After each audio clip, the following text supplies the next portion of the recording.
So what happens if you're on the trail and you break a valve stem?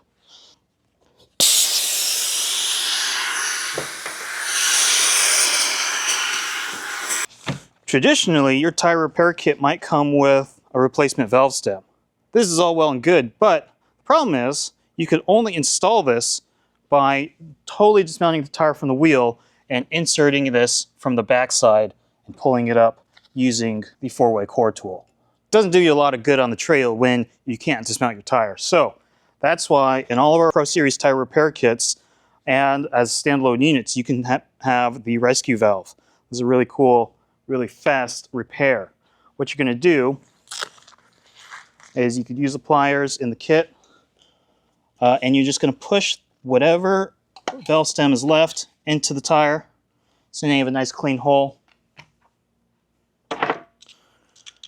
Then you're going to insert the rescue valve into the hole just like that.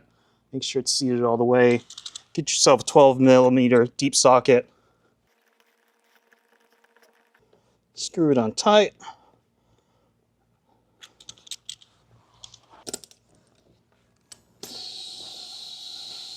Less than a minute, we're already at trail pressure.